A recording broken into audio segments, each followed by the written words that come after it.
Bom dia a todos. Eu sou a administradora Ana Maria Carvalho, faço parte aqui da nossa Comissão Especial de Recursos Humanos do Conselho Regional de Administração.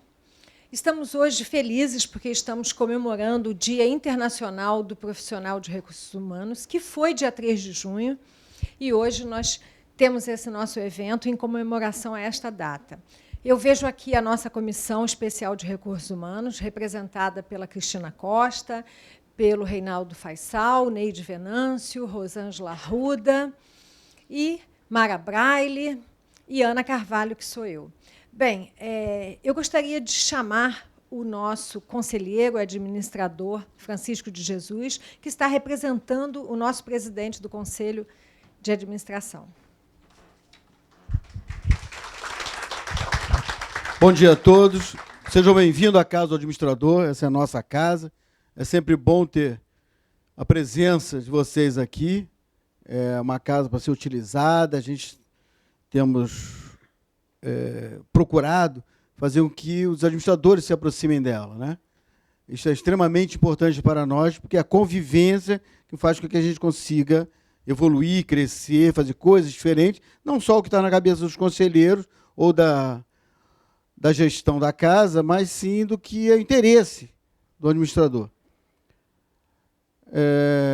Vamos estar hoje aqui mais um evento interessante aqui da comissão, uma das comissões bem ativas do nosso conselho. Obrigado a vocês estarem fazendo.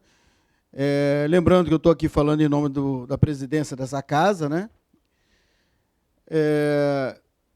A gente vai estar... Vocês receberam aí um livretozinho com umas reflexões muito interessantes. Aqueles que não leram, eu aconselho a ler. Umas reflexões e umas histórias já vividas do nosso presidente, hoje presidente federal, foi presidente dessa casa por algumas vezes, Wagner Siqueira, eu acho que é importante. E na revista do administrador federal, a revista nossa, a RBA, na página 61, tem lá um artigo específico sobre as novas gerações, XYZ, que diretamente encaixa no tema, né? A vida, hoje em dia, as pessoas estão tendo que superar as mudanças. Muitas vezes, quando se reclama aí da mudança da Previdência, ou da CLT, ou qualquer coisa, e aqui não vai nenhuma análise sobre o fato, se é bom, se está errado, se está certo, se não é problema meu. Meu problema, eu entro nisso aí por outros caminhos, mas não vamos fazer isso aqui agora. Mas, em verdade, o grande problema que a gente sofre, e até as gerações mais novas sofrem menos, as mais vividas, como a minha, por exemplo, sofrem mais, que é as mudanças muito velozes, né? Nós não estamos acostumados com isso. Para nós, as mudanças levam devagarzinho, né? Vamos devagar. Eu sou da era que, quando apareceu o primeiro fax, eu achei aquilo fantástico. Eu sou da geração que conheceu quando o primeiro fax chegou. Então, aquilo, pô, caramba, como é que aquele negócio chega lá? Cadê? Eu olhava por trás para ver se aquilo ali passava, né? Como é que o camarada recebe aquilo? Me lembro que a primeira vez que eu fiz um trabalho grande com fax, eu estava fazendo um trabalho, uma parceria com o Banco Mundial e uma Société Générale, que é uma instituição financeira francesa, né? E a gente passava aquilo para lá, daqui a pouco a camada me avisava que dizia que recebeu. Eu disse, mas como que ele recebeu esse troço? Então, um negócio assim, o e-mail é um negócio assim que no início, assim, como é que eu estou escrevendo aqui, o cara recebe esse troço lá? E hoje, isso é um cotidiano. Quem não faz isso aí, é aí que está diferente. Eu faço parte de uma entidade que é o Rotary Internacional, cuja média de idade é muito alta. E para nós chegarmos ao estágio que a gente chegou hoje, que é de estar bem informatizado, hoje a gente trabalha quase que 100% por meio de web, né? É um negócio sério. Os velhinhos dizem para a gente, espera aí, isso aí não é meu, cara, não dá. Então, a gente tem que administrar os velhinhos. Então, as mudanças são muito sérias. Então, quando a gente estava falando aqui o termo terceirização, por exemplo, que a gente teve muitas polêmicas no trabalho da lei, aí, da aprovação da lei, eu acompanhei isso por um grupo de trabalho que eu fiz parte, a nível nacional, né? Então, A terceirização é uma das coisas que leva. E aí as pessoas acham que é um negócio novo. Em verdade, não tem nada de novo, né? Em verdade, não tem nada. E vocês vão até ver isso no artigo do Wagner. Não tem nada de novidades aí. A novidade é a lei diferente, é nova. E aí trouxe polêmica, porque nós estamos em fase de mudança, porque a gente precisa modernizar esse troço. Não dá para ficar como... As pessoas dizem assim, pô, mas mudar a CLT é a melhor do mundo. Foi a melhor do mundo. Pelo amor de Deus. Na época que o presidente Getúlio Vargas sancionou a lei, era fantástica, concordo plenamente. Só que o mundo mudou, cara. E a gente tem que ver. É claro, evidente, tem algumas mudanças absurdas. Pode ter, é claro. Toda vez que você faz mudança, alguma coisa é absurdo. Qualquer mudança que você fizer, alguma coisa vai ser absurda. Até mudar o móvel da sua casa. Porque é absurdo, porque você estava acostumado a sentar naquela poltrona, naquela posição. Você não vai sentar naquela posição mais. E aí, meu irmão, como é que eu faço para sentar ali agora? Então, essa que eu acho que a gente tem que abrir, ver com os novos olhos, ver com vontade de querer ver desenvolvimento. Não querer ver o que já existe. E aí aquela frasezinha que a gente já usa, o pessoal de recursos humanos usa muito, sair do quadrado. É só isso. É um negócio bem simples, não tem nada de difícil não, tá? Difícil é a nossa mente, que transforma em difícil. Não tem nada de difícil. E aí que eu vejo o japonesinho, que difícil é uma casa em cima da outra, né? Então tem isso aí. É fácil. É só abrir o coração, pessoal. E ver com os olhos de querer ver o bem, desenvolvimento, o crescimento, e não ter medo das mudanças. Só isso. Eu desejo a vocês aí bons momentos aí de reflexão, que, na verdade, são momentos de reflexão. Ninguém vai sair daqui com nada definido. Graças a Deus não vai sair com nada definido, e assim espero. Se sair definido, eu saio até preocupado, porque você cortou o grande momento que é de refletir, de crescer, de ser diferente. Tá? E eu desejo a vocês, e mais uma vez agradeço por estarem aqui, não só vocês, e agradeço também todos aqueles que estão nos assistindo pela web, pela nossa TV, pela nossa rádio CRA, e lembrar que a gente tem aí também a nossa universidade corporativa, que é importante, aqueles que não conhecem, que conheçam. Ela está hoje no Brasil todo. Tá? Aqueles que estão em dia com o conselho, claro, evidente, né? Fazem diversos cursos por R$0. E aí, quando você for fazer lá os cursos por R$0, você vai chegar a um certo momento que você vai descobrir que a sua anuidade saiu por R$0. Tá certo? Então, é isso aí que você tem que fazer. Então, vamos ver lá. Vai lá, entra no site do conselho. Muitas vezes as pessoas dizem, o que o conselho faz por mim? Eu pergunto assim, o que você pediu a ele? O que você procurou lá nele? Vai lá procurar, cara. Abre o site. Se se comunicar e procurar ver, você tem que ir lá e ver e saber. Acho que é você ter que fazer. Entendeu? Ou você participa, ou então não reclama. Fica na sua. Tá certo? Sejam bem-vindos. Vamos trabalhar juntos.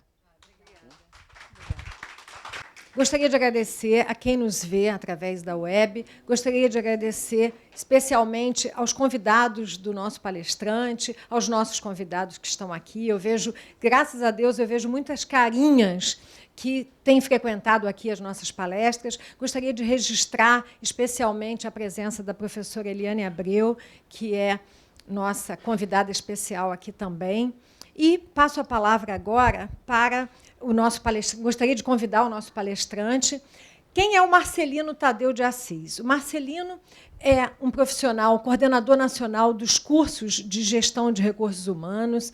Ele é gerente de remuneração e benefícios, gerente de desenvolvimento organizacional, gerente de relações trabalhistas. Olha o peso, hein, queridos? Autor de 5 livros sobre gestão de RH. Ele tem 33 anos trabalhando com gestão de pessoas. Isso foi quando ele fez esses slides. Ele tinha 33 anos de trabalho. Não é? Consegui levantar o riso da plateia. 30 anos lidando com docência. E eu tenho o prazer de dizer que nós trabalhamos, Eliane e eu trabalhamos com o professor Marcelino, entre outros que estão aqui também, que já trabalharam com ele. Atuou na Sul América, Losango, White Martins, Estácio, faz treinamentos na área pública e privada, e hoje vai falar conosco sobre terceirização. Volta lá, não é, Marcelino? O nosso título. Terceirização, o olhar do administrador na composição da força de trabalho. Vem para cá, Marcelino. Muito obrigado. Um belíssimo dia, que seja um belíssimo dia a todos nós. Como Jesus comentou aqui, a oportunidade nossa é de refletir sobre esse tema. Esse tema exige diferentes olhares, como foi colocado aqui também. Temos muitos profissionais das mais variadas áreas que se envolvem com esse assunto, não só daqueles que estão numa empresa contratante, mas daquelas pessoas que são, eventualmente, da área jurídica, da área operacional, das mais variadas áreas vão se envolver com esse assunto.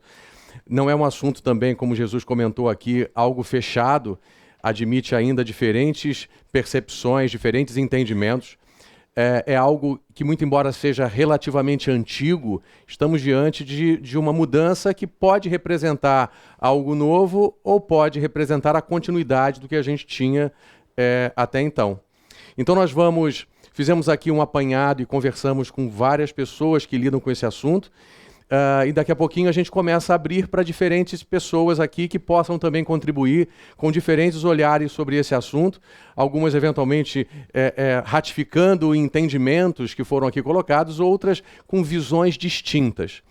Como o Jesus falou muito bem aqui, vamos sair daqui talvez com mais dúvidas até, talvez, do que as dúvidas que nós tínhamos quando nós chegamos aqui. Mas provavelmente com muito mais bagagem do que quando a gente chegou, porque vamos trocar certamente mais. O tema terceirização, para quem lida aqui com gestão de pessoas, que certamente é a maior parte, a gente percebe que na composição do quadro de empregados, temos ali a figura do empregado, é um vínculo definido pela CLT, mas na composição da força de trabalho nós temos diferentes alternativas, diferentes possibilidades, como aqui colocada. E uma dessas possibilidades é contratar uma empresa e, através dessa empresa, entregar parte dos serviços que a gente acredita que, sendo desenvolvidos por essa empresa, esse serviço será mais eficiente, será mais econômico até do que ele seria se nós estivéssemos verticalizando essa operação e conduzindo esse trabalho diretamente.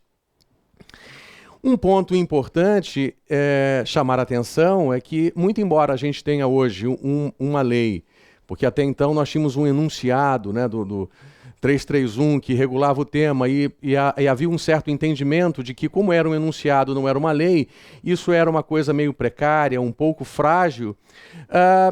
Esse item ainda não foi, e talvez possa ser flexibilizado mais adiante, sobre o que caracteriza o empregado. Porque o terceiro, ele se afasta mais fortemente da figura do empregado. Se o empregado é aquela pessoa física que desenvolve um trabalho e que existe uma relação de pessoalidade, na medida em que o empregado não pode deixar de ir num dia e pedir para que seu primo vá ao lugar dele, a figura dele é importante, o que não acontece quando temos outras relações, entre as quais aqui nos trouxe aqui. Então, se essas questões caracterizam o empregado e permanecem inalteradas, qualquer coisa diferente dessas questões podem nos levar, se nós não precisamos dessa questão da pessoalidade, se nós não precisamos dessa subordinação jurídica, se nós não precisamos disso, é possível que aquele serviço possa ser desenvolvido, aquele trabalho possa ser desenvolvido por outras pessoas ou por outros vínculos de trabalho. O emprego é um vínculo de trabalho, mas nem todo trabalho é um emprego. E temos muitas possibilidades na composição da força de trabalho das nossas organizações.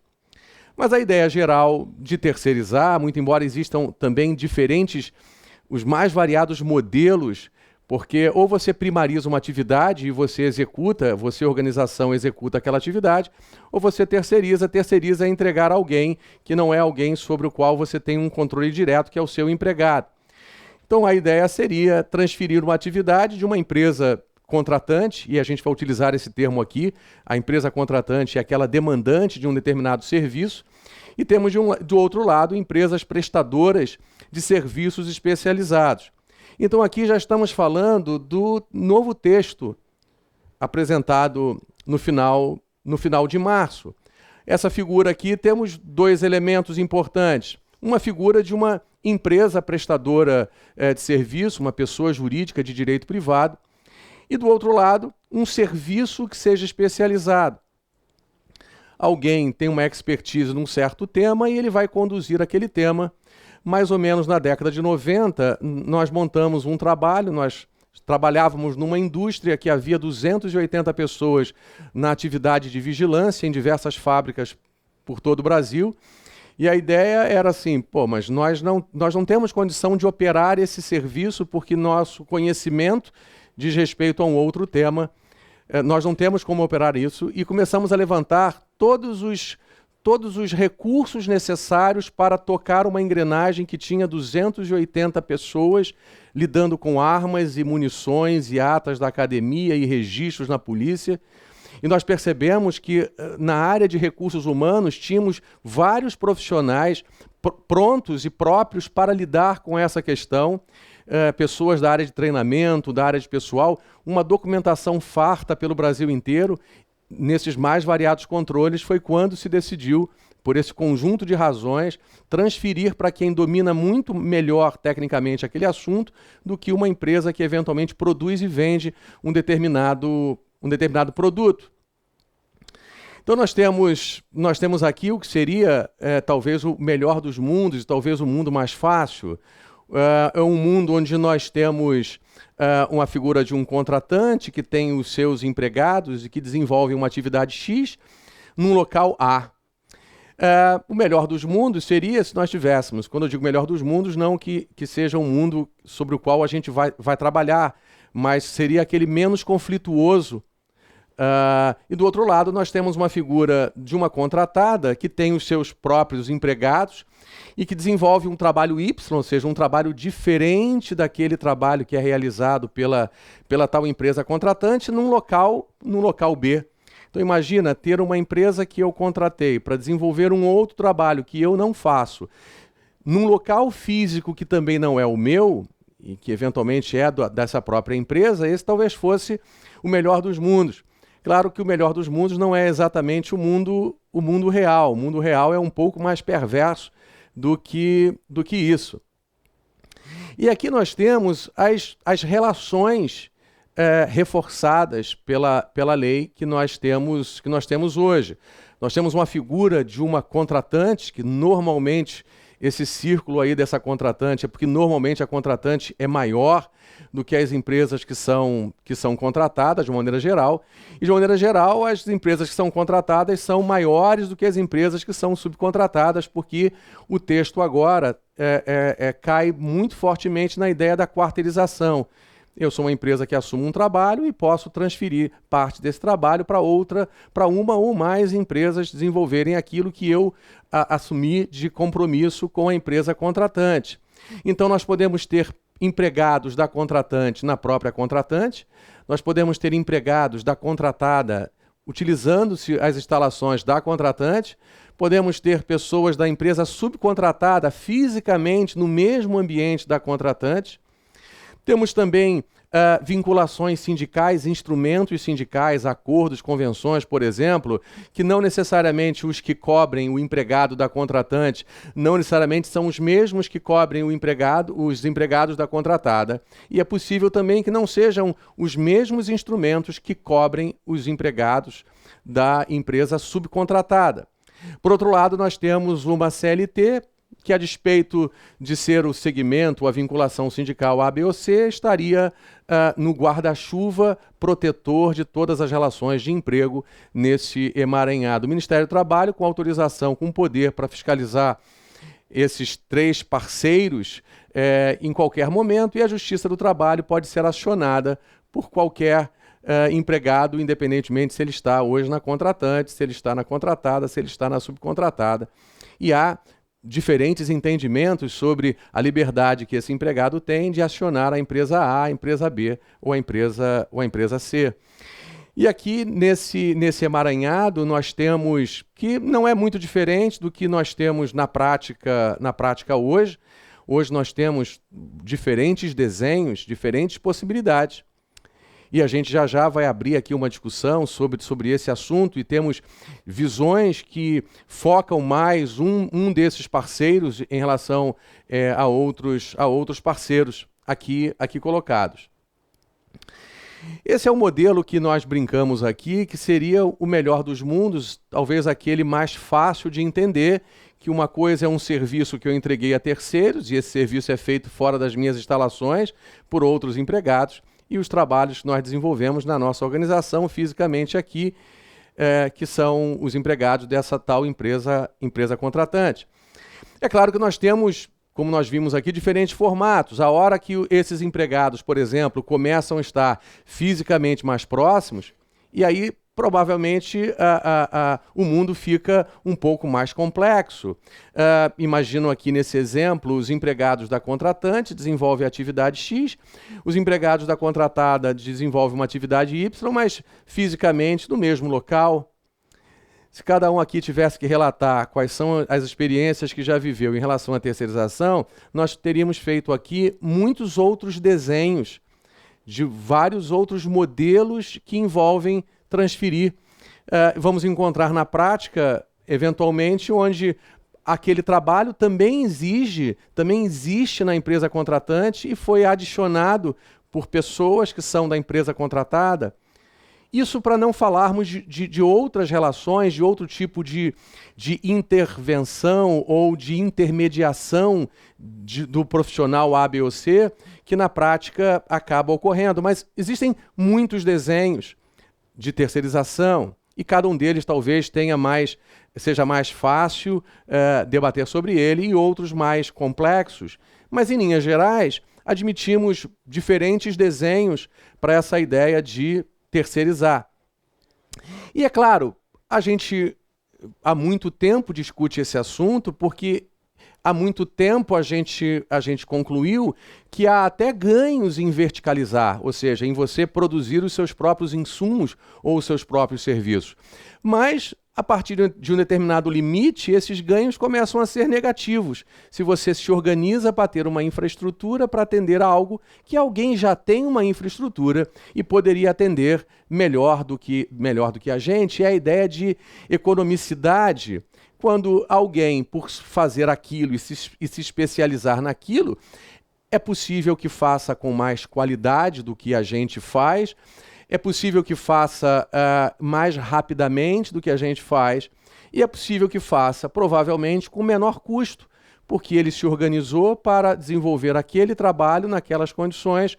É alguém que tem uma expertise de lidar com aquele assunto e, eventualmente, não é a nossa, porque nós cuidamos de outras questões do chamado core business, aquilo que justificou a criação daquela empresa. Então, essa ideia de que verticalizar traz ganhos, mas que a partir de um determinado momento o ganho começa a ser negativo, é o que nos mobilizou há algumas décadas a transferir para alguém, para uma outra organização, um trabalho que eventualmente poderia ser feito por nós, desde que nós caminhássemos verticalizando e oferecendo para a nossa organização todos os produtos e os serviços ali necessários. Há vários estudos que pesquisaram sobre o que levam empresas no mundo inteiro a transferir para outras empresas um trabalho que, em teoria, poderiam desenvolver. E esses são os quatro principais motivos dentro desses trabalhos científicos produzidos. Um é usar empresas que, como nós falamos aqui, tendem a ser mais eficientes porque vivem daquilo, porque se especializaram naquilo. Outro, porque economizar com o custo do trabalho, a infraestrutura que nós temos para montar para esse serviço na nossa empresa, uma empresa terceirizada, uma empresa de prestação de serviços, já tem aquela estrutura para atender não só a nossa organização, como já tem aquela estrutura para atender várias outras organizações naquela geografia. Economizar em pesquisa e desenvolvimento, porque, em princípio, se aquela organização lida com aquele assunto e só lida com aquele assunto, é possível que ela consiga incorporar tecnologias, que ela consiga incorporar mecanismos de controle, que ela consiga incorporar inovações, porque ela está focada naquele trabalho. E, de repente, a nossa organização, que eu chamei aqui de contratante, tem um outro negócio e, portanto, se especializou nesse outro negócio.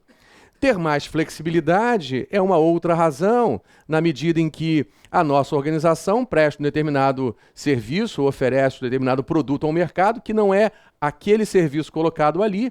Então, se nós temos maior demanda ou menor demanda, o prestador de serviço tem outros clientes e ele pode alocar ou realocar.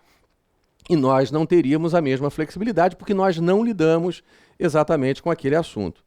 E aí, acrescenta-se para algumas pessoas a ideia de que reduz também o esforço para a gestão, na medida em que parte dos empregados, parte da força de trabalho que nós temos naquele tipo de serviço, parte dessa força de trabalho está sob a gestão, sob a ação de uma outra organização, de uma outra pessoa jurídica, que nos traria também todas essas vantagens aqui colocadas.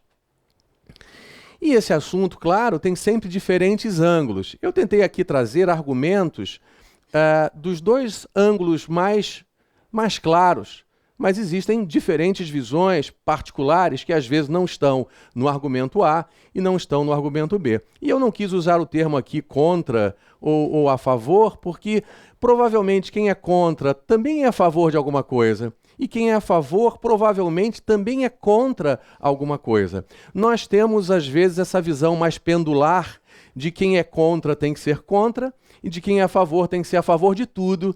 E, na realidade, na prática, dificilmente alguém é contra tudo ou a favor de tudo. Isso vale, por exemplo, para a reforma trabalhista, que mesmo quem eventualmente é contra é a favor em alguns aspectos, ou mesmo quem é a favor também é contrário em alguns itens que julga que são mais capitais, que são mais relevantes.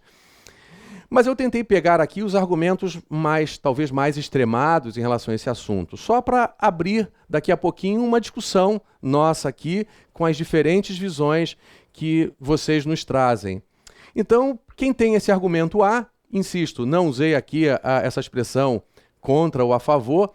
O argumento A diz que essa lei, uma vez assinada, beneficia mais de 12 milhões de pessoas, que são as pessoas que trabalham em empresas que prestam serviço. Então, o entendimento é que nós não tínhamos até então uma certa segurança para os empregados dessas empresas e agora essa segurança teria sido dada ou teria sido reforçada.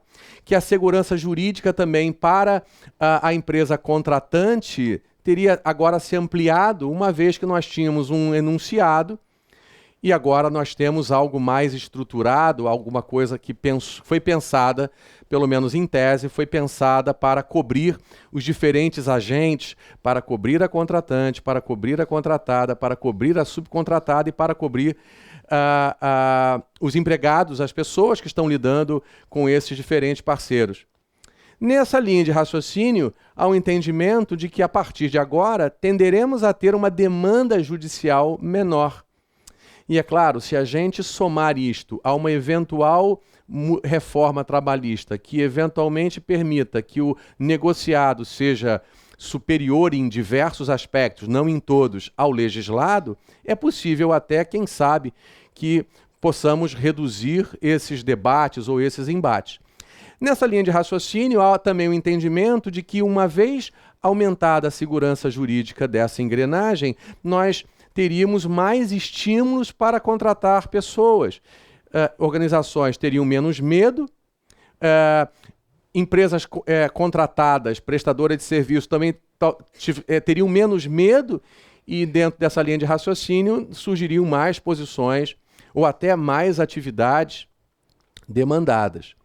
Nessa linha de raciocínio, haveria um estímulo à manutenção dos empregos pela flexibilidade que contratadas e subcontratadas podem dar a contratante, e há uma ideia de que a possibilidade de subcontratar é uma possibilidade que reduziria a volatilidade, o turnover, a rotatividade, na medida em que uma subcontratada pode facilmente estar aqui, estar no outro projeto, então se esse projeto não está mais demandando a mesma quantidade de pessoas, podemos encaminhar a um outro projeto, e esse projeto, essa pessoa continuaria empregada naquela organização, e migrando de um projeto para outro, assumindo demandas maiores aqui ou ali. Bom, se é verdade que temos esses argumentos, também temos argumentos que caminham exatamente numa outra direção, ao entendimento de que os salários que essas pessoas teriam se a contratante contratasse, tenderiam a ser maiores do que os salários que empresas de prestação de serviço pagariam. E há, nessa linha de raciocínio, percentuais que se observa de variação entre o mesmo cargo numa contratante e o mesmo cargo numa prestação de serviço. Nessa outra linha, diz que a terceirização reduz os benefícios por entender que uma empresa contratante, em tese maior do que as empresas que foram contratadas, ela teria uma oferta maior de benefícios, até pelo seu tamanho, e ela naturalmente, ao transferir um trabalho para terceiros, ela teria agora uma estrutura de benefício menor a ser ofertada aos seus empregados. Há também uma linha de raciocínio que isso enfraquece as relações de trabalho, na medida em que uma mesma empresa teria empregados fatiados. Os colaboradores daquela fábrica, na realidade, não são daquela fábrica do ponto de vista jurídico, porque tem um pedaço que é da empresa A, um pedaço que é da empresa B, um pedaço que é da empresa C e por aí vai. É um outro entendimento também. Nós temos parte do judiciário trabalhista, acredita até que pode haver uma inversão. Se nós temos hoje 35 milhões de empregados nas empresas contratantes e mais ou menos 12 milhões de empregados nas empresas de prestação de serviço, um juiz, inclusive, disse, olha, eu espero que esse número até inverta, que a gente passe a ter um grupo cada vez menor nas empresas contratantes e um grande volume de pessoas colocadas nas empresas de prestação de serviço. É uma visão que um juiz específico tem sobre o medo que ele tem sobre a flexibilização das possibilidades de terceirização. Há também nessa linha de raciocínio a ideia de que o empregado da empresa contratante trabalha menos do que aquele mesmo empregado numa empresa contratada ou subcontratada. Há uma ideia de que o contratante se preocupa mais com aquele sobre o qual ele tem uma ingerência jurídica, que é o seu empregado, do que ele tem de preocupação se uma pessoa que está fisicamente naquela empresa e desenvolvendo um trabalho para aquela empresa, na realidade ela pertence ao quadro de uma outra organização. Então essas pessoas trabalhariam mais e tenderiam a ter uma rotatividade também maior. Então, provavelmente temos aqui pessoas que caminham ou que entendem esses argumentos com diferentes ênfases aqui também aqui colocadas. Bom, o que a lei também coloca é que a empresa contratada é aquela que remunera e dirige o trabalho de seus empregados ou subcontrata uma outra empresa para desenvolver esse tal trabalho. Então, fica claro em relação ao que diz o texto, não muito diferente do que nós entendíamos, imagino muitos de nós até então, de que a subordinação daquele empregado se dá não à empresa contratante e a subordinação dele está vinculado à empresa contratada. E uma questão, muito embora o termo quarteirização não apareça, fica mais claro agora do que antes ficava, de que subcontratar é uma alternativa, tanto quanto é uma alternativa ter mais empregados na empresa contratada e não exatamente ter divisão desse contrato ou transferência de parte das responsabilidades desse contrato para outras empresas. E aí, nesse desenho, já temos um cenário um pouco mais complexo. Nós temos uma contratante com seus empregados numa atividade, nós temos uma contratada numa outra atividade ligada a uma outra empresa, e nós temos uma subcontratada com uma atividade Z e que eventualmente estão fisicamente no mesmo local. E, claro, nós temos situações assim, até mais complexas, como, por exemplo, nós temos em relação às montadoras, que normalmente é tido como um bom exemplo de que em torno de um veículo existem profissionais de empresas diferentes ali, um cuidando do pneu, outro cuidando da bateria. Então, existem exemplos talvez mais fáceis de entender o assunto e outros exemplos mais difíceis da gente compreender o tema. Aqui é um item também que, em princípio, muito embora não tivesse expresso em lugar nenhum até então, era meio que razoável entender de que a contratante não poderia utilizar um trabalhador de uma empresa contratada, a empresa essa que foi contratada para uma determinada finalidade, ele usar esse trabalhador com uma outra finalidade do que aquela finalidade objeto daquele contrato. É também um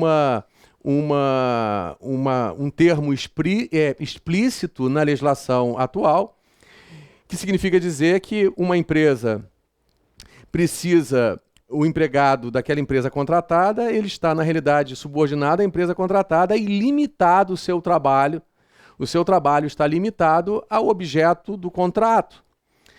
E as atividades são aquelas que foram especificadas e que foram delimitadas pelo contrato de prestação de serviço, atividades essas que fazem parte do contrato social daquela organização que é a prestadora de serviço. E uma coisa que é bastante interessante é que é vedado que a contratante se utilize disso.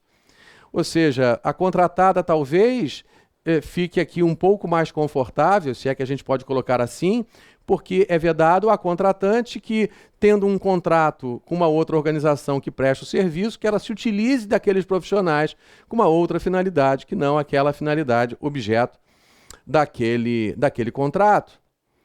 Um outro item também que há uma crença que flexibiliza de maneira interessante é a ideia de que não se configura vínculo empregatício entre os trabalhadores ou até sócios das empresas que prestam serviço com a empresa contratante.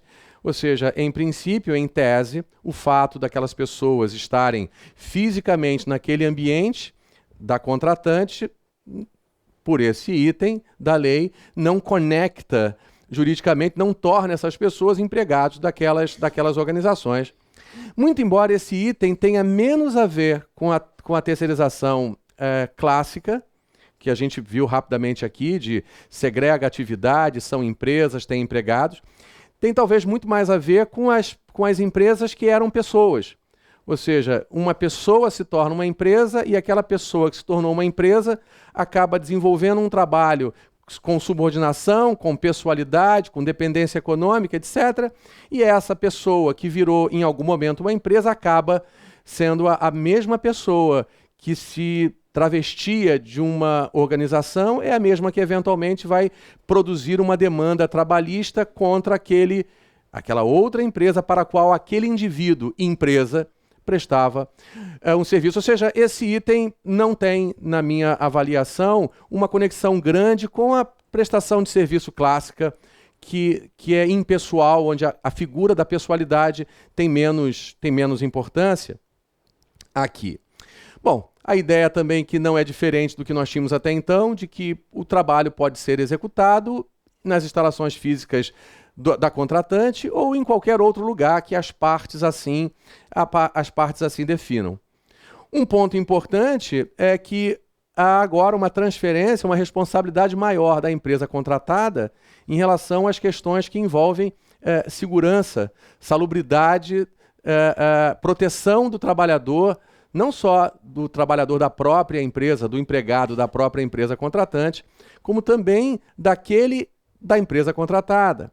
Então, talvez os EPIs agora sejam de responsabilidade mais fortemente da empresa contratante e as condições de segurança, e talvez até uma discussão se aqui haveria ou não uma responsabilidade solidária nessas questões que envolvam, por exemplo, um acidente, porque agora a lei deixou clara essa questão no que diz respeito às condições de segurança de um empregado que não é empregado da contratante, mas sim um empregado de outras organizações. Um outro item que também não muda, muito embora tenha recebido um destaque grande, mas não muda, é que a empresa contratante é de maneira subsidiária responsável pelas obrigações trabalhistas. Então, nós temos no mundo jurídico aí, como vocês dominam bem, duas possibilidades básicas: uma responsabilidade solidária, onde o contratante e o contratado são igualmente responsáveis por algo, e temos a figura da responsabilidade subsidiária, onde a responsabilidade da contratante começa quando se observa que a contratada não tem condição de arcar com esse ônus demandado, exigido ou cobrado pelo empregado.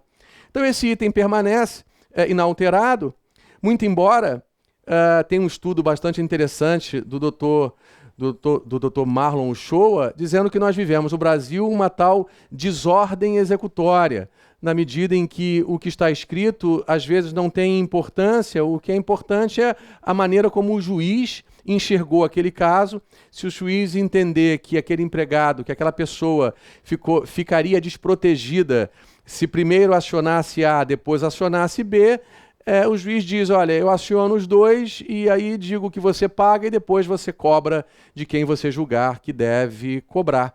Então, muito embora seja um item igual ao que nós tínhamos até então, não significava dizer que na prática nós tínhamos essa situação, porque o Uchoa comenta, a desordem executória é que juízes diferentes podem ter visões também diferentes sobre esse assunto.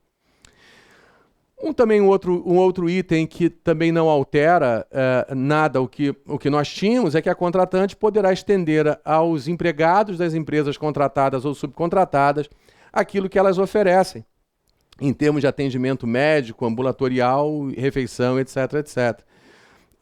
Algumas organizações talvez façam por algumas razões, e outras tantas talvez não façam com medo de que quanto mais próximo esse empregado for das concessões que a contratante faz aos seus próprios empregados, é possível que essas empresas enxerguem um risco maior nessa proximidade, ou no uso das instalações, ou no uso desses serviços.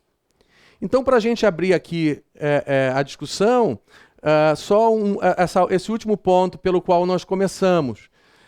Na composição da força de trabalho, temos uma figura chamada empregado, mas nós temos diferentes alternativas de pessoas ou de serviços. Quanto mais próximo nós estivermos da pessoalidade e da subordinação, por exemplo, mais fácil é que aquele indivíduo seja, para aquela organização, o seu empregado. Se eu não posso... há umas semanas atrás, conversava com pessoas de uma empresa aqui do centro e ela dizendo, olha, nós terceirizamos o nosso serviço de vigilância, mas nós continuamos fazendo a mesma coisa que nós fazíamos até então, e alguns desses vigilantes que nós temos hoje através de uma empresa eram exatamente os que nós tínhamos até então como empregados. Então, como nós temos um zelo grande pela segurança e agora são terceirizados, a gente faz o mesmo trabalho, mesmo assim, que nós fazíamos até então. Então, quando alguém vai sair de férias, se reporta a gente, quando alguém tem um problema, eles se reportam à nossa administração e a gente só repassa à empresa os itens que fogem a esse controle. Certamente, estamos diante de uma situação, em princípio, problemática, porque existe uma relação de pessoalidade grande nesse exemplo que eu estou dando aqui, de pessoalidade, de subordinação e etc, etc. E aí é o fato de serem às vezes as mesmas pessoas, ainda que do ponto de vista social, a gente às vezes olhe por esse ângulo de tentar utilizar as mesmas pessoas, mesmo quando mudam empregadores ou a pessoa jurídica muda, a gente às vezes utiliza. Então, quando mais se aproximar disso, mais perto da figura do empregado a gente vai estar. Quanto mais se distanciar disso, estamos diante de outras alternativas. Eu agora passo a bola para Cristina Costa, que vai então colher aqui de vocês diferentes visões e a gente agora vai enriquecer ainda mais essa nossa discussão aqui. Nós já temos um próximo aqui para discutir conosco, que é o empresário Paulo Vaz, que está nesse mercado e vai compartilhar aqui reflexões sobre o que empresários, o que empreendedores que estão oferecendo serviços, qual é a sua percepção em relação à legislação, a esse cenário, se o cenário agora é mais favorável ou menos favorável. Eu passo aqui então para Cristina Costa. Já voltamos aqui. Bom dia, nosso convidado, palestrante, administrador, professor Marcelino, trouxe para a gente diferentes olhares e essa é a proposta desse nosso evento. Então, para falar desses diferentes olhares que Marcelino pontuou aqui, né, de forma bem ampla, gostaria de saber quem se sente confortável para a gente conversar sobre esse assunto, junto aqui com o professor Marcelino. Gostaria, assim, de ver se temos aqui algum representante da classe de empresário, do alunado, de consultoria, enfim, né, diferentes visões. Quem gostaria? Eu sei que temos aqui um empresário, né, que é do ramo de terceirização. Paulo Vaz, pode ser? Pode. Paulo, por favor. Temos também na nossa comissão de RH o administrador, professor, consultor, Faisal, poderia? Colaborar aqui com esses diferentes olhares. Eu só queria fazer um registro, registrar a presença do nosso professor Carlos Roberto, que nos ilustra aqui com a sua presença. Obrigado, professor. Seja bem-vindo. Passo a palavra agora a vocês.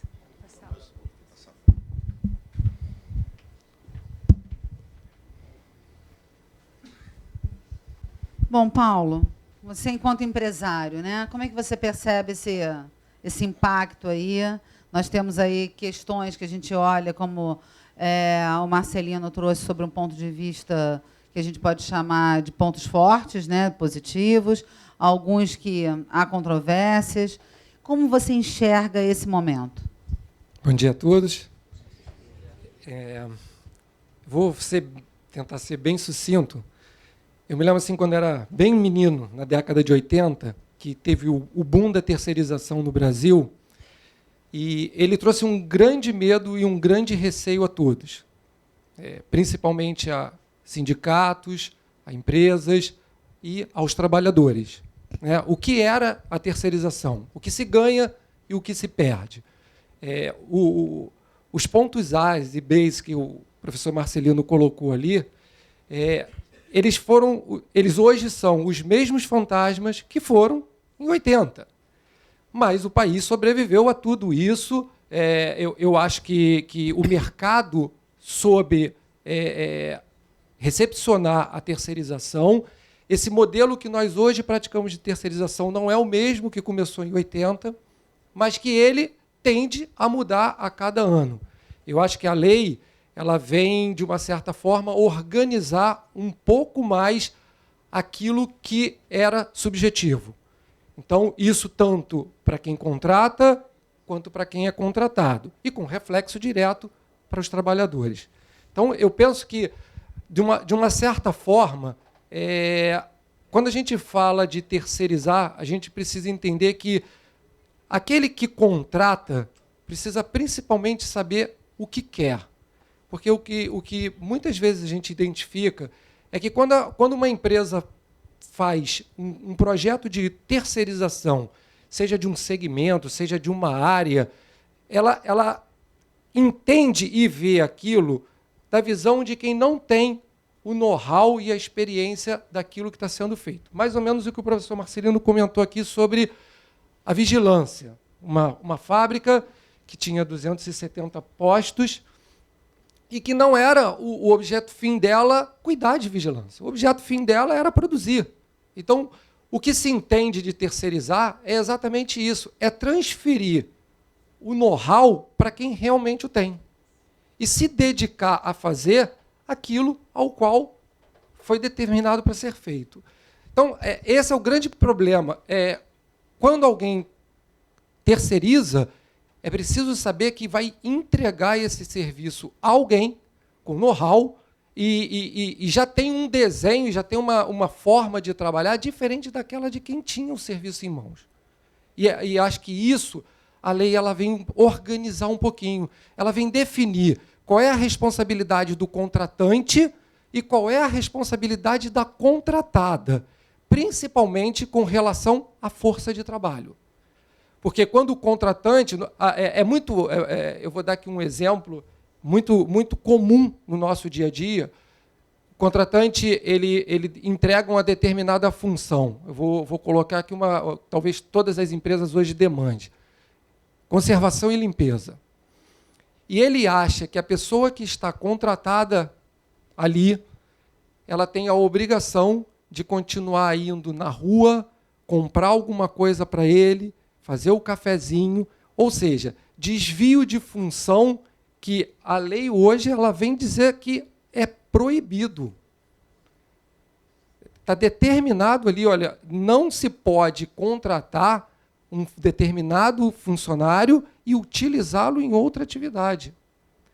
Então, eu acho que dessa forma as coisas ficam mais claras. Eu acho que a lei ela vem em boa hora, em um bom momento, de organizar tudo isso, de trazer bem claro quem contrata e quem é contratado, quais são as suas obrigações. Paulo, a sua experiência com que empresas? Fala um pouquinho da... Olha, você trabalha com Petrobras, né? Nós temos tanto serviço público quanto privado. Hoje, dentro do setor público, a grande maioria da força de trabalho hoje ela é terceirizada. O que se temia tanto quando se falou da lei, mas a lei vai vir e vai acabar o concurso público, vai acabar tudo isso. Não. Eu entendo que o serviço público hoje também enxergou que o objeto fim dele não é ter pessoas, funcionários públicos nas atividades meio, e sim na atividade fim. Então, hoje você pega uma plataforma de petróleo, lá dentro, 70% da força de trabalho é terceirizada, com N empresas, com know-hows diferentes, prestando serviço para a Petrobras. E a Petrobras não deixou de ser a grande empresa que ela é, não por conta da terceirização. Você entende que há um ganho de qualidade nisso? Eu acho que sim. Acho que eu vejo como uma transferência de know-how. Eu acho que é mais ou menos o A do A do A do cada um no seu quadrado. Vamos fazer melhor e todos juntos.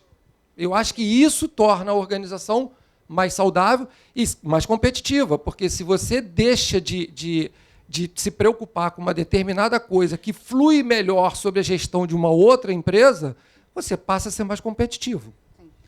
Gostaria de ouvir a visão do administrador Faisal, que ele também, né, trabalha no outro lado, né, que é na contratação também. Na verdade, eu fui um demitido terceirizado, né? Eu trabalhava numa empresa, acabei sendo demitido dessa empresa e eles viram que precisava terceirizar o meu serviço. E aí, há 21 anos, eu montei uma empresa que atua com serviço temporário e serviço terceirizado, fazendo também avaliação e seleção de pessoas. E continuo nessa empresa que me demitiu nesses 21 anos, né? E o que eu vejo, fundamentalmente, é a necessidade de estabelecer uma relação de confiança. Não adianta você ter tudo esquematizado no papel, como Marcelino colocou aqui, os argumentos A e os argumentos B, cada um tem a sua visão. O importante é que a relação seja baseada na confiança. Por quê?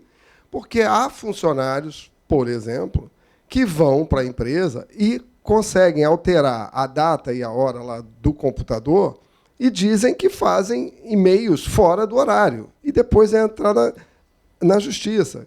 Quer dizer, quando você chega nesse padrão, não tem relação que dê certo, não tem legislação que consiga abraçar isso. Então, é fundamental que a relação entre empregado e empregador, contratante e contratado, seja uma relação de confiança. E aí tudo se resolve. O Paulo comentou bem sobre as grandes mudanças dos anos 80, que nos pegaram num momento delicado, quando o ex-presidente Fernando Collor, repetindo o ato de Dom João VI, reabriu os portos, né? Aí a nossa economia estava uma loucura e o pessoal confundiu terceirização com downsize e reengenharia, e todo mundo achava que ia prejudicar, ia ser tudo ruim, porque era um monte de gente sendo demitida, não sei o que lá, e contratando aí salários menores. E aí eu ressalto para um outro detalhe.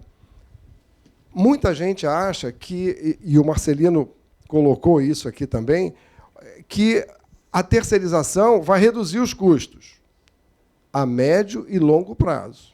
Porque a terceirização, para ser uma terceirização bem feita, ela não é barata. ela custa o custo de um bom profissional, para que você possa atender com qualidade. Senão, a rotatividade vai continuar aumentando, o turnover vai ser maior e vai ser difícil você conseguir executar uma atividade com a qualidade necessária. Ok, obrigada. Maurício, qual, né, a sua visão? Eu sou assistente de RH de uma entidade sindical e, conforme o Paulo estava falando sobre cada um desempenhar a sua atividade dentro do seu quadrado, em cima de um foco que o Marcelino colocou, da pessoalidade, pelo seguinte: a empresa resolveu pegar a função de vigilância e botar para uma contratante. Mas, por coincidência, aqueles funcionários que saíram daquela empresa foram para essa contratante. E ele acabou, o vínculo de pessoalidade que ele tinha anteriormente, ele quis manter. Se essa pessoa, a empresa que está contratando essa contratante, independente de ter os ex-funcionários lá, ela tem que entender que o aviso de férias, qualquer aviso que ele tem que dar a um gerente dele é sobre a sua nova empresa que está contratando, porque ele acaba saindo para uma contratada, mas quer manter a pessoalidade que tinha ali. Então, é empresa diferente. Onde eu trabalhei, nós queríamos desvincular os serviços gerais. Então, fizemos uma pesquisa, porque a empresa queria, através dessa contratada, iria reduzir plano de saúde, os funcionários que viessem para lá não iam ter alguns benefícios nas questões de licença-prêmio, porque iria estar dentro do contrato, dentro do foco que essa empresa estaria trazendo. Só que, conforme o Paulo tinha falado, a empresa vai ter que entender do serviço que está sendo contratado. O serviço geral não vai poder: minha recepcionista faltou, tem que ir no banheiro, vou botar um pouquinho lá na recepção, porque eu já tinha esse costume na empresa. Então, é uma questão de quando a empresa quiser fazer uma pesquisa do serviço que ele está querendo contratar, manter ele dentro daquela área e não trazer para o seu costume errado que tinha dentro da empresa. Perfeito. Eu queria aproveitar, abrir aqui para a nossa plateia. Alguma dúvida que as pessoas aqui possam, né, responder? A riqueza está nesse debate, né? Bom dia. Bom dia. Eu queria fazer uma pergunta mais assim, em termos de curiosidade. Não sei qual de vocês poderia responder. Que fala-se muito que o Brasil está atrasado nessa questão, né? Terceirização, legislação trabalhista. Como que funciona essa questão da terceirização no exterior, nos demais países? E, assim, não só países desenvolvidos, Estados Unidos, Alemanha, não, mas países em desenvolvimento, Argentina, Chile. Como ela funciona e se os resultados, de fato, são benéficos. Como é que é essa relação no exterior? Paulo, você pode contribuir? Quem se sente à vontade para essa contribuição? Aqui, ó. Paulo? Olha, eu tive uma experiência com a Ford, uma montadora de veículos, em Camaçari, na Bahia. A Ford, quando instalou a fábrica dela aqui no Brasil, ela veio para montar a plataforma do EcoSport, assim que ele foi lançado aqui. Isso em 85, se eu não me engano. E ela trouxe dos Estados Unidos, ela quis colocar aqui o mesmo modelo que ela tinha lá. E dentro do parque dela, como funcionário Ford, somente os supervisores e gerentes. Então, é muito comum você ver isso dentro das empresas americanas, que já trazem esse modelo há décadas, né? já praticam a terceirização há décadas, e com sucesso absoluto. Você não tem problema, você não vê os tribunais do trabalho lotados, como a gente vê aqui, essa confusão que é. Eu entendo o seguinte: a gente não tem que copiar as coisas. A gente tem que pegar a ideia e adaptar ela à nossa realidade. Eu acho que a terceirização no Brasil ela veio um pouquinho diferente do que ela é hoje, conforme eu falei. Porque nós importamos um produto e achamos que ele ia funcionar perfeitamente aqui. E não foi assim. Talvez hoje a preocupação, esse receio de uma empresa entregar determinado segmento a uma empresa terceirizada, seja isso. Mas a gente vê as empresas multinacionais funcionando perfeitamente com a terceirização, porque eles sabem o que querem. Quando se contrata uma outra empresa para fazer isso, ele sabe, ele tem definido o que ele quer. Ele sabe cobrar o resultado final e não fazer a ingerência no meio do processo. Esse é o grande problema. Porque quem terceiriza buscando economia está no caminho errado. A terceirização é você buscar melhoria nos teus processos. Você entender que você tem uma empresa capacitada a modificar aquilo que você vinha fazendo e que você achava que era bom. Obrigada, Paula. Maurício gostaria de dar uma contribuição. É que eu acabei não finalizando o seguinte, essa pesquisa de trabalho terceirizado que nós fizemos para a empresa, acabamos não finalizando ele. Por quê? Porque independente de você querer fazer pegar um serviço através de uma contratante, nós fizemos uma pesquisa em cima de todos os nomes delas e as reclamações trabalhistas. Porque não adiantava a gente querer botar uma empresa lá dentro para fazer serviços gerais, se dentro de 7 empresas que nós pesquisamos, 5 delas, todas elas tinham reclamações trabalhistas. Faisal. Só contextualizando aqui a sua pergunta em relação a tempo, você imagina o seguinte: a nossa legislação trabalhista ela é fundamentada na Carta del Lavoro, que é a fundamentação da legislação trabalhista da Itália. Tudo pelo Estado, nada fora do Estado. Só que a Itália já evoluiu muito nisso. E a gente continua com o mesmo modelo. Com a Carta de Lavoro. Com a Carta del Lavoro. É a mesma coisa, né? A flexibilidade necessária para as questões atuais, e Marcelino também falou aqui, Francisco de Jesus também, sobre as mudanças, porque mudanças existem há séculos. O problema hoje está na velocidade dessas mudanças. Então, a gente tem uma lei que é um calhamaço de informações. E, por outro lado, tem um calhamaço de brechas nessa legislação, porque tudo que não está regulamentado pode? Não necessariamente pode. Porque não está escrito, pode ou não pode? E aí fica-se com essa dúvida. O problema hoje é que a gente precisa de flexibilidade para atuar de acordo com a necessidade que se tem. Lá fora, funciona muito bem. Na Alemanha, na França.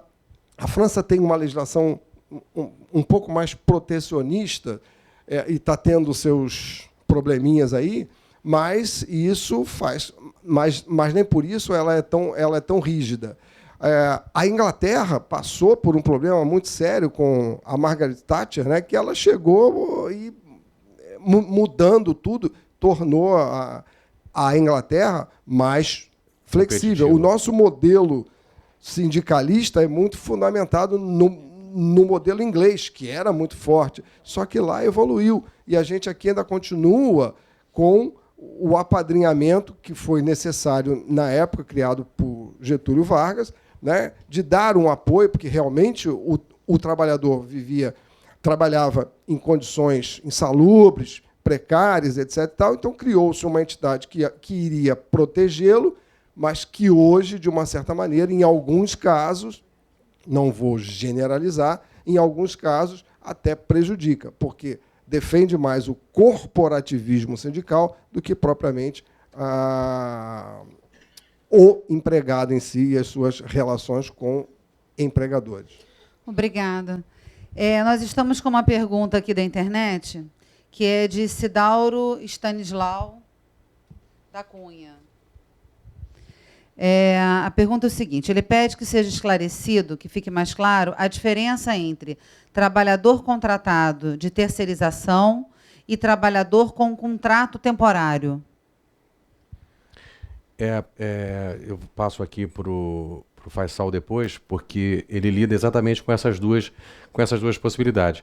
Até então nós tínhamos dois instrumentos diferentes. Nós tínhamos uma lei que tratava do trabalho temporário, aquele tal de 90 dias que podia ser renovado por mais 90 dias, e que havia até uma certa, às vezes, facilidade em alguns lugares e dificuldade de ter essa figura. A lei determinava em que situação isso poderia acontecer, tirava a atividade fim, tirava uma determinada possibilidade, e nós tínhamos um enunciado 331, que determinava ou que fixava alguns limites para o que nós chamamos genericamente de terceirização.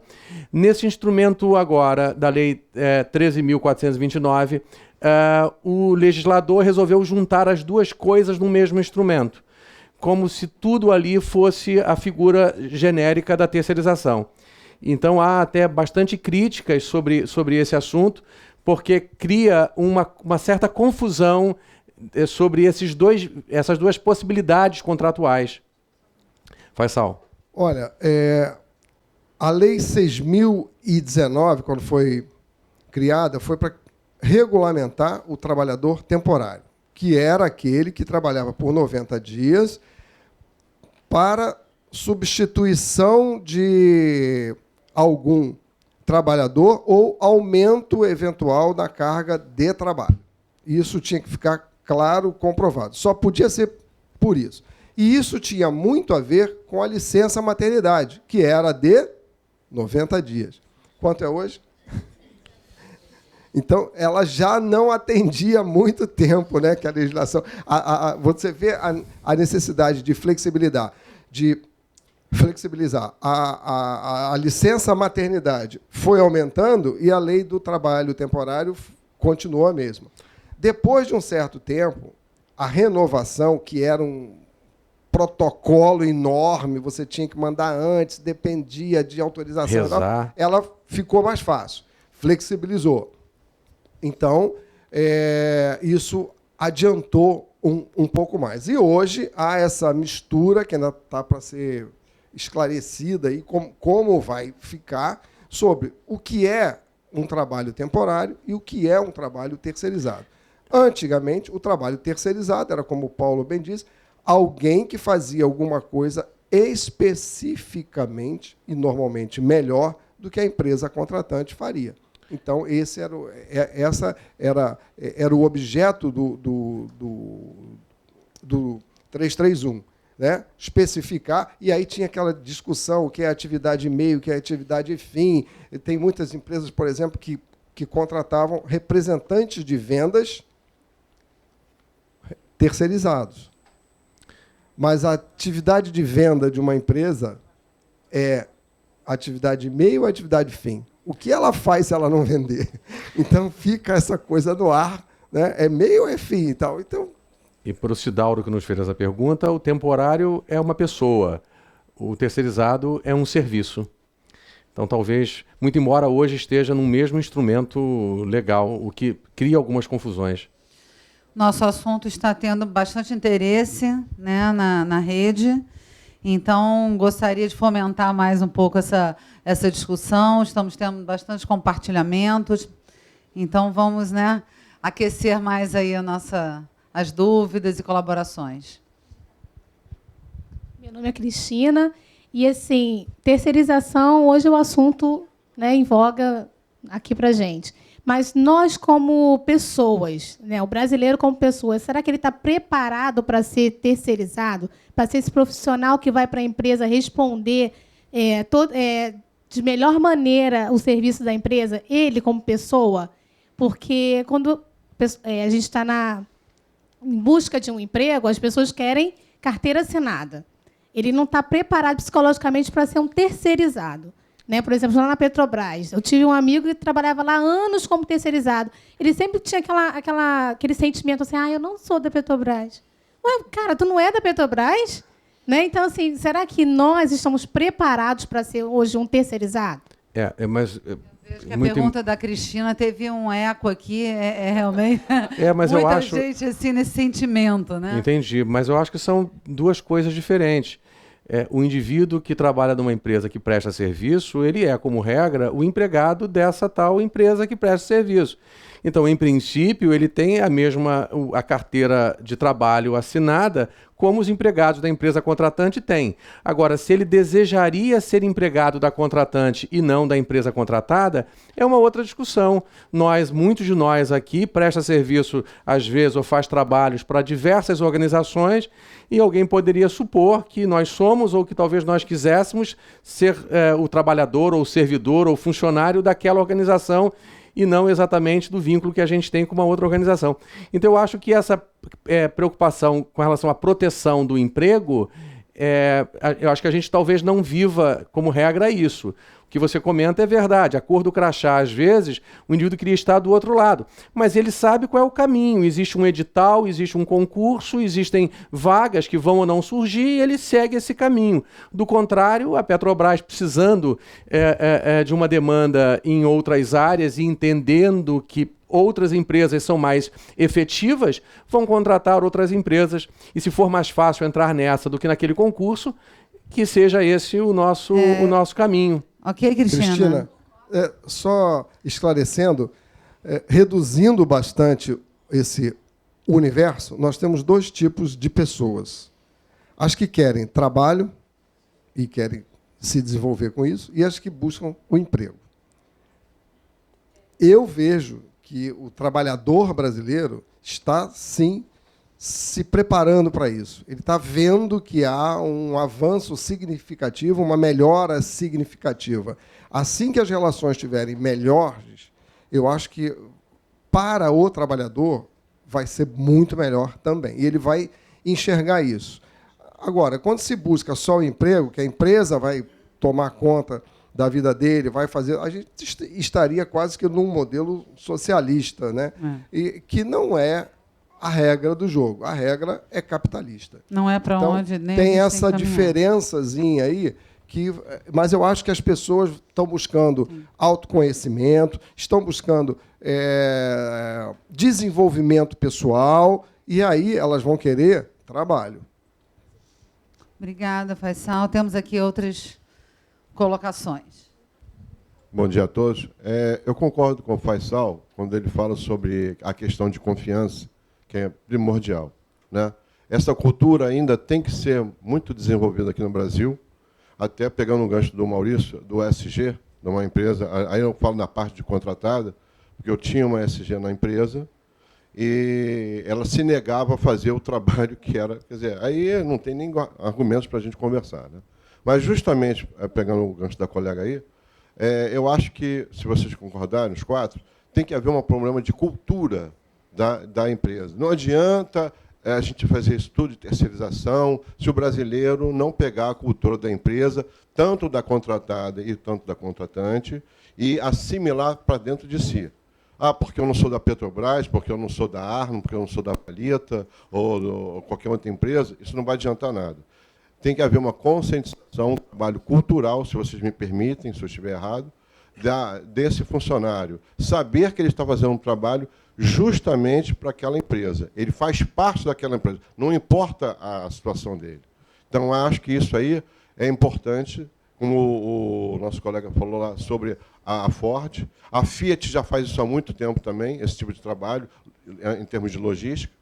Então, eu acho que o que eu estou colocando aqui, eu queria levar a essa discussão a parte cultural, tanto da parte da contratada e da contratante, para que ela possa inserir dentro do funcionário. Senão, isso não vai adiantar nada. Só mais um item trazido aqui pelo Marcelino, que foi a pejotização, que é uma outra forma de se trabalhar.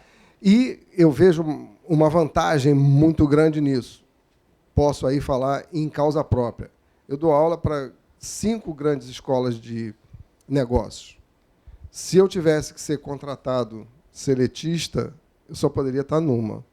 Eu não poderia cumprir a carga horária. E, olha, uma é no Ceará, uma em Florianópolis, uma em Chapecó e 2 no Rio e São Paulo, atingindo o Brasil inteiro. Então, você imagina como é que eu poderia trabalhar para 5 empregadores se eu tivesse a minha carteira assinada. Eu não tenho em nenhum deles. É a mudança, né? A mudança de paradigma. E essa questão Cris, a questão da cultura que foi colocado aqui, que é um assunto perfeito, porque parte desse jogo é jogado por organizações que, muito embora estejam nesse mercado ou de contratar ou de serem contratadas, têm uma visão, às vezes, predatória em relação ao seu próprio negócio.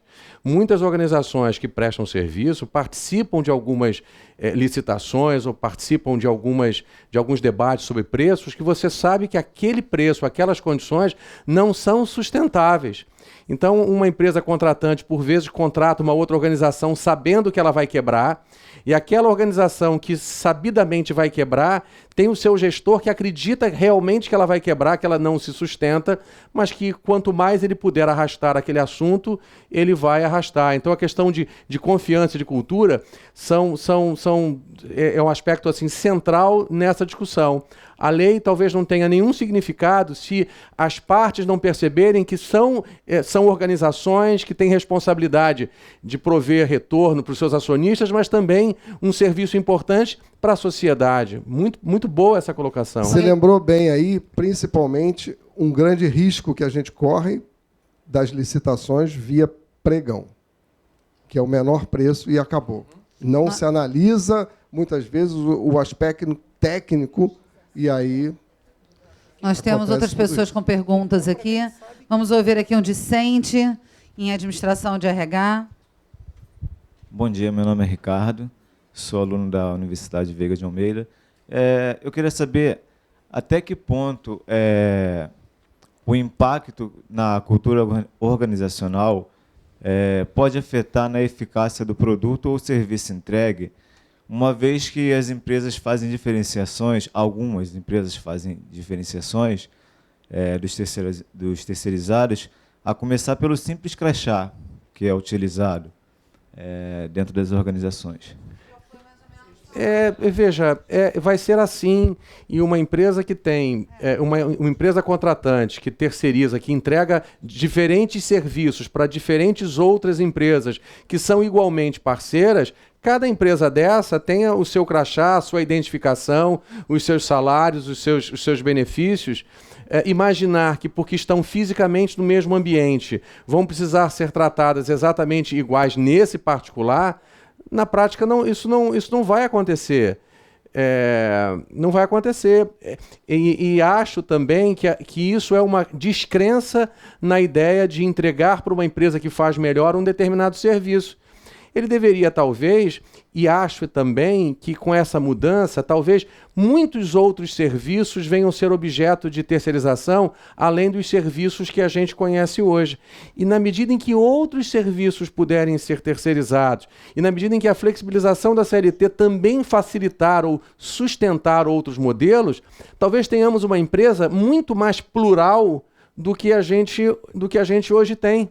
Então, se hoje a gente se angustia às vezes porque o crachá do funcionário tal ou a entrada é assim, o assado, ou porque um marca isso, o outro marca aquilo, é possível que a gente mudando um pouquinho o nosso modo de ver esse tipo de negócio, que sejamos ainda mais plurais e mais diversos do que somos hoje.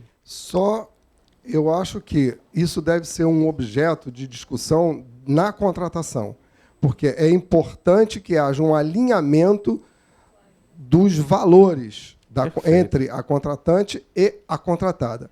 Os símbolos em si, os ritos, os mitos, não precisam ser os mesmos, mas a finalidade a que a empresa contratante tem deve ser observada pela contratada. Não adianta nada eu terceirizar a minha frota de caminhões e a pessoa que faz essa entrega, a transportadora, né, fechar os outros na rua, parar em cima da calçada e tal, a minha imagem vai junto com ela. Ok. Gostaria de ouvir o professor Carlos Roberto. A gente não pode perder a oportunidade de ter a presença dele. Tem mais duas outras também depois.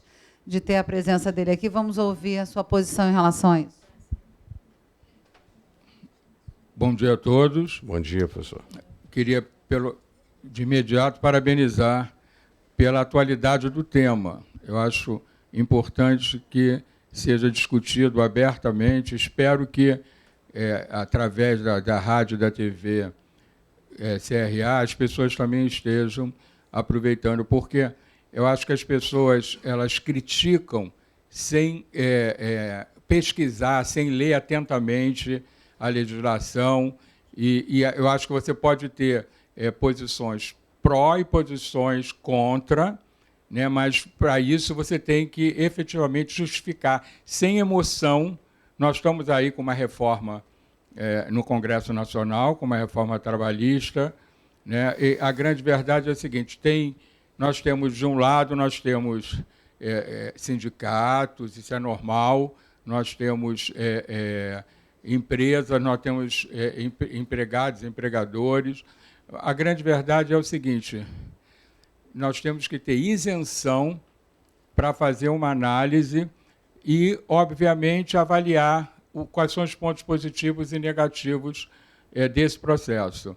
Mas, de qualquer forma, o que é importante é a discussão, que é isso que nós estamos fazendo aqui, independente da emoção, independente da crença, porque, obviamente, cada um tem uma crença com relação a isso. Mas é um fato, está aí, é um fato consumado, né? E nós temos que usá-lo da melhor forma possível. É isso que eu estou percebendo que está acontecendo nesse momento. Parabéns à Comissão de RH. Obrigada, professor. Quem é a próxima pergunta? Bom dia a todos. Bom dia. Meu nome é Bruno. Eu trabalhava no grupo de empresas que eu entrei em 2014 e a minha pergunta vai fugir um pouco do tema de contratação, mas vai ser bem focado na parte de recursos humanos. Quando entrei na empresa, a gente trabalhava com 4 consultorias. Era totalmente quase terceirizada a parte de recrutamento e seleção da empresa. E eu conversando com a diretora de RH, tudo isso, a gente conseguiu mudar um pouco esse foco. Porque a gente do RH, a gente consegue ver no dia a dia como funciona cada área, ver a cultura, ver ali como está o andamento dos processos. Então, assim, a gente enxerga muito melhor, às vezes, do que uma empresa fazendo esse serviço, vamos dizer assim, sem conhecer o nosso dia a dia e o nosso foco de atividade. Então, assim, a minha pergunta seria porque muitas empresas ainda utilizam essa parte de terceirização da parte de recrutamento e seleção. E quando entrei na empresa em 2014, mais ou menos, em 2 meses a gente conseguiu acabar com essa parte, que era um custo muito alto e a gente não estava tendo o retorno que a gente esperava. Vamos dizer assim, a qualidade dos colaboradores e até o encaixe com o perfil e a cultura que estava se almejando, vamos dizer assim, no nosso dia a dia. Essa é uma questão interessante, o Faisal certamente domina melhor. Eu estive recentemente na Nokia e o que você comenta, uma certa dissociação entre o demandante de uma certa vaga e uma empresa externa sem nenhum tipo de compartilhamento dos entendimentos de quem é a empresa contratante e, segundo você, perdendo qualidade, porque nem sempre atraindo, captando pessoas que vão se moldar aquilo que a sua organização precisa. E aí volta de novo o que a gente comentou aqui sobre parceria, sobre confiança, sobre alinhamento. Então, eu fiquei surpreso. Na Nokia, alguém opera o sistema, tem uma vaga, quando ele emite uma vaga, uma requisição, isso já cai direto numa empresa de terceirização, uma empresa que presta serviço em prover vagas. E qualquer gestor interno liga direto e conversa direto com os consultores daquela organização, como se fosse uma extensão natural daquela empresa. Uma consultoria que presta serviço para tantas outras, mas tem um grau de alinhamento tão grande que se utiliza das mesmas ferramentas. Eu acho que, se você diz que não oferecia uma boa qualidade, é um bom momento para repensar. Pode ser que primarizando esse trabalho resolva. Pode ser que primarizando esse trabalho também não resolva ou fique talvez mais caro, ou talvez tire o foco de outras questões que talvez sejam tão importantes ou, quem sabe, mais importantes. Mas o Faisal tem uma boa visão sobre esse assunto. Bruno, né? Bruno, olha só. Existem algumas formas de se terceirizar a atração e seleção. Uma delas é você colocar alguém da empresa contratada dentro das instalações da contratante. Eu tenho situações assim. o contratante exigiu que eu tivesse uma pessoa lá dentro. E existem outras formas, como cada demanda vai para a minha empresa. Agora, seja lá que tipo for, e dependendo do tipo de vaga, às vezes a gente quarteiriza, porque há uma especialização. Por exemplo, a área de informática. Tem uma empresa especializada em seleção de profissionais de informática, etc. Eu vou lá e consulto os caras, tá certo? Porque eles têm um banco de dados melhor que o meu. Então, para que eu vou gastar meu tempo com isso também? Eu também terceirizo nessa área. Agora, o importante é que haja um alinhamento, como eu falei antes para o Ricardo, né, sobre cultura, é preciso que haja um bom alinhamento. Não adianta eu ter 10 parceiros se cada um chuta para um lado. Tem que todo mundo chutar para o mesmo lado. Normalmente, quando a gente faz esse trabalho de terceirização, a gente recebe mais do que uma vaga. Normalmente, os nossos profissionais que ficam direcionados para aquela empresa vão visitar o cliente, vão ver as instalações, vão conversar com o requisitante, e aí, depois, esse papo direto entre o funcionário da contratante e o funcionário da contratada flui muito bem. Lembrando que, no nosso caso, independente de haver essa possibilidade de contato direto, nós passamos sempre pelo gestor da terceirização, tá? Que é a pessoa responsável na contratada pela nossa relação. A gente nunca deixa ele sem aviso. Ok, obrigada. Mais uma pergunta aqui. Cristina, Paulo quer só complementar essa questão. Só para complementar um pouquinho, quando a gente fala de terceirizar, quem está entregando o serviço tem que entregar também a sua cultura. Porque quem chega, né, para que a terceirização dê certo como um todo, é necessário que haja uma interseção entre as duas empresas. Não se pode ter duas coisas distintas. A gente não pode ter a cultura da contratante e a cultura da contratada. Isso não vai funcionar, isso não vai dar certo. É necessário que, quando se contrata, por isso eu falei desde o início, quem contrata precisa saber o que quer contratar. Precisa saber o que vai ser entregue quando contrata.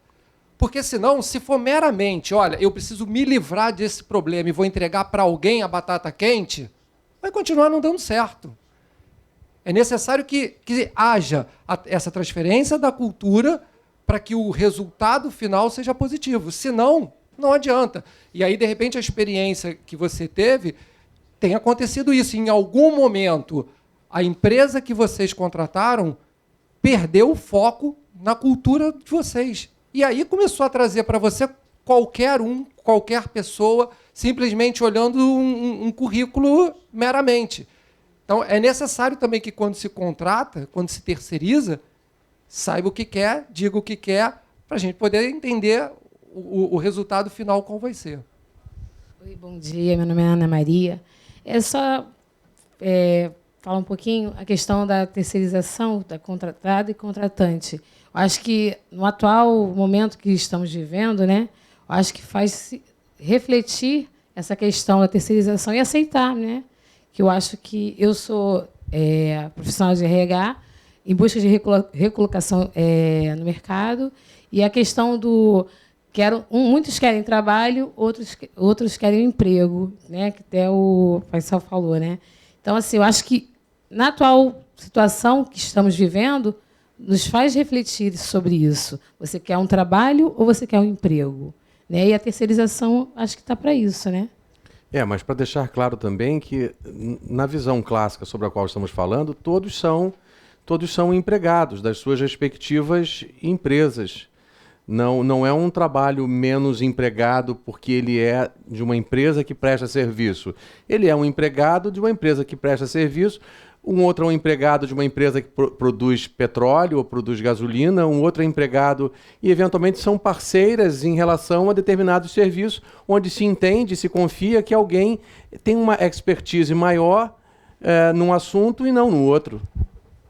Eu acho que o Paulo concorda comigo. Nós temos hoje muito mais patrões do que tínhamos antes. sendo donos de empresa, etc. E tal.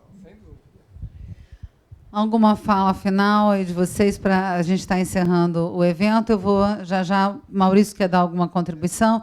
E aí depois vamos desmontar esse formato. Um comentário sobre o que estavam falando antes da cultura. Eu participei, essa questão da cultura do empregado. Se ele é terceirizado, conforme o Paulo e Faisal falaram, independente de você estar vindo numa empresa contratante, a gestão na empresa que está contratando tem que passar toda a metodologia que tem dentro da empresa. Eu participei há pouco tempo, através do CIE, do Jovem Aprendiz Estagiário, porque de uma palestra que teve lá sobre o desenvolvimento do trabalho que eles fazem, e um estagiário foi para a área de RH fazer um planejamento de um trabalho. Essa empresa gostou tanto do desenvolvimento do trabalho que ela fez, apesar de não ser terceirizado, eu estou falando agora de estágio, mas que chegou o CIE, pediu para que cortasse o estágio, que preferiam ela como empregado pelo desenvolvimento dela. Então, ela apresentou, independente dela saber se não ia ficar lá, não, o melhor dela. Trabalho vira emprego, né? Eu acho que quem fala muito bem disso é o Valdez Ludwig. Ele fala assim: o jogador de um time medíocre faz gol contra? Não. Ele ganha mal, mas ele faz gol contra, não. Ele mostra o seu melhor futebol para ser visto pelos outros. E eu acho que é isso. Cada um tem que buscar fazer o melhor de si, que um dia vai ser visto, que um dia vai ser enxergado. Agora, quando se fala em contratar empresas de terceirização, tem que se fazer uma análise, um histórico, ou da experiência dessa empresa, ou dos profissionais, porque a empresa pode ser nova, então, dos profissionais que vão atuar para desenvolver o trabalho para o qual está sendo contratado. Se ficar só na relação preço, o resultado pode não ser dos melhores.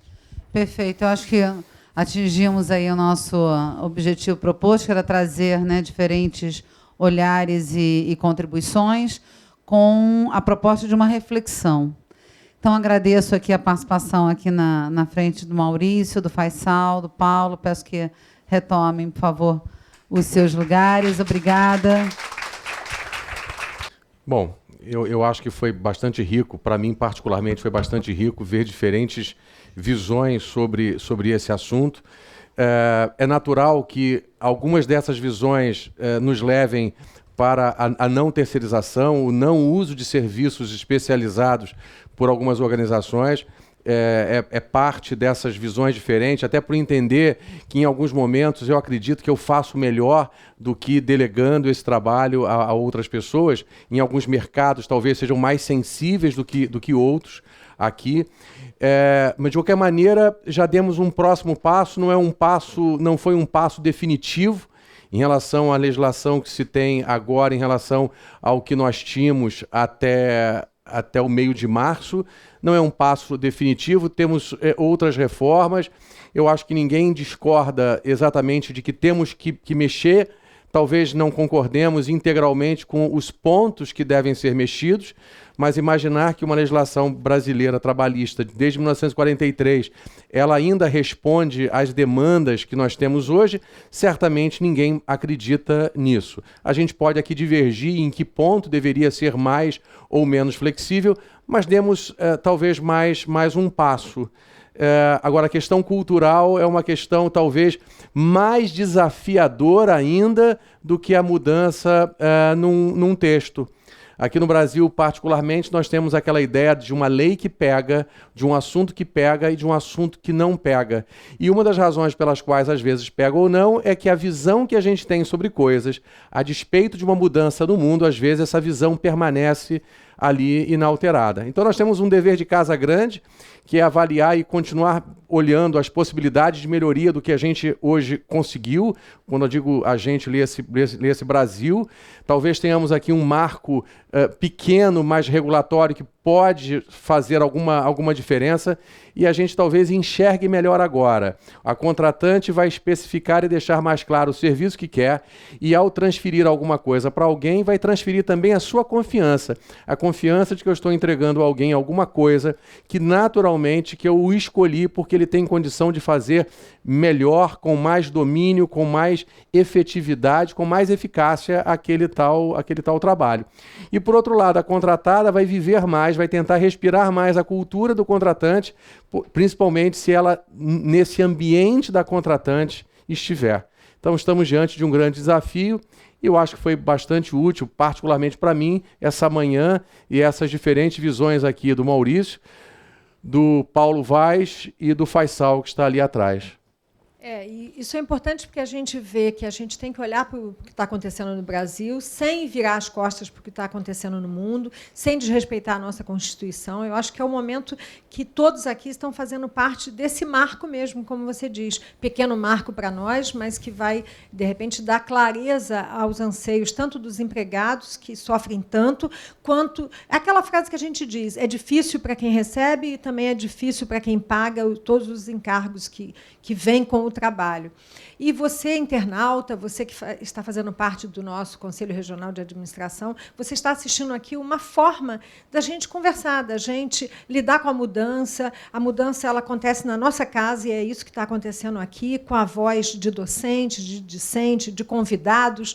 Aliás, convidados que, nem sei se a palavra é terceirizado, como a gente dizia do Marcelino, porque ele está sempre dentro da nossa Comissão Especial de Recursos Humanos, o que nos honra muito, e você sabe disso. Muito você obrigado. sabe do meu apreço, olha que palavra, do meu apreço particular por você. E eu queria chamar aqui a administradora Mara Braille agora para entregar o certificado ao Marcelino. A professora Mayra está aqui.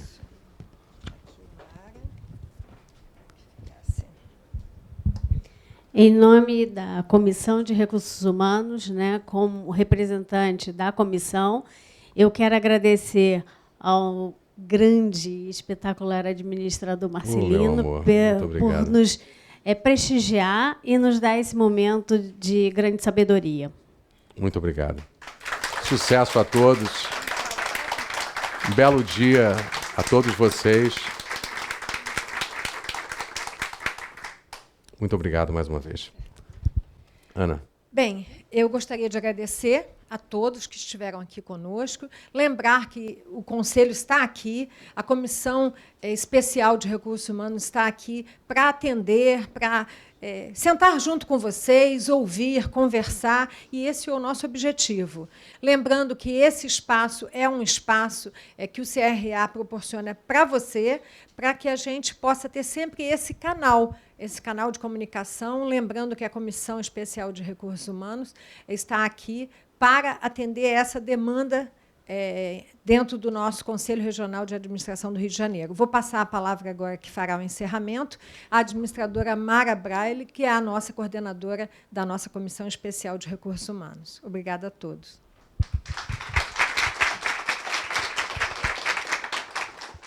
Bom, mais uma vez eu quero agradecer a presença de todos, a presença e a participação, deixando em aberto para que quem desejar vir participar da nossa comissão ou se comunicar conosco, nós estamos assim, de braços abertos para recebê-los quando for necessário e sempre discutirmos algo novo, algo que está em voga no mercado. Então, sejam bem-vindos à Comissão de Recursos Humanos. Muito obrigada pela participação, obrigada também pela participação dos internautas. E até breve.